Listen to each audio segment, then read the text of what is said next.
ఓవైసీ ఇప్పుడు రేవంత్కు పెద్ద పరీక్ష. వాస్తవంగా కాంగ్రెస్ పార్టీ ఓవైసీని బీజేపీ బీ టీమ్గా భావించేది. ఐఎన్డీఏ భాగస్వామ్య పక్షాలన్నీ కూడా ఏఐఎంఐఎంని అట్లాగే భావించాయి. ఎప్పుడు విమర్శిస్తూనే ఉండేవాళ్ళు.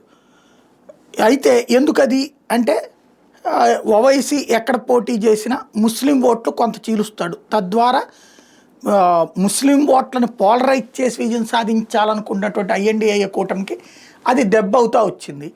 కాబట్టి ఓవైసీ పోటీ చేయకూడదని వాళ్ళు కోరుకుంటారు. ఓవైసీ మీ గురించి నేను ఎందుకు పోటీ చేయకుండా ఉంటాను, నేనైతే పోటీ చేస్తాను అంటుండేవాడు. పోనీ ఐఎన్డీఏలో కలుపుకున్నారంటే కలుపుకోలేదు. అలాగే సాగుతూ వచ్చింది తన ప్రస్థానం.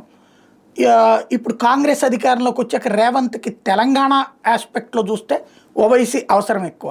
ఓవైసీతో గొడవ పెట్టుకున్నా లేకపోతే ఓవైసీని కాదన్నా పాత బస్తీని అడ్డుపెట్టి మత కలహాలు లాంటివి సృష్టిస్తాడు.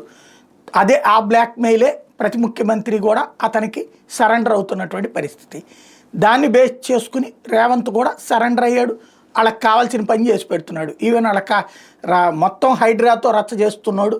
ఓవైసీ వాళ్ళ కాలేజ్ జోలికి మాత్రం పోకపోవడానికి కారణం అదే. పైగా వాళ్ళకి భూములు కూడా ఇస్తున్నాడు. అంటే కాంగ్రెస్ పార్టీ ఇప్పుడు అక్కడ ఫేవర్. ఆ ఓవైసీ ఇప్పుడు బీహార్లో ఇండివిజువల్గా పోటీ చేస్తానని ప్రకటించాడు. అక్కడ కాంగ్రెస్ ఆర్జేడీ కూటమిగా పోటీ చేయబోతోంది. ఇప్పుడు అక్కడ ఒంటరిగా పోటీ చేస్తానన్నాడు. పోటీ చేస్తే అక్కడ ఓట్లు చేల్చగలడు. గతంలో కూడా ఎమ్మెల్యే స్థానాలు కొన్ని చోట్లన ఆర్జేడీ కాంగ్రెస్ ఓటమికి కారణమయ్యాడు. ఇప్పుడు అతన్ని కన్విన్స్ చేసే బాధ్యత కాంగ్రెస్ అధినాయకత్వం రేవంత్ మీద పెట్టింది అన్నటువంటిది ఢిల్లీ సర్కిల్స్లో వినబడుతోంది. అందుకోసమే ఢిల్లీ పర్యటనకి పిలిచారు అన్నటువంటిది ఢిల్లీ మాటలుగా వినబడుతున్నాయి.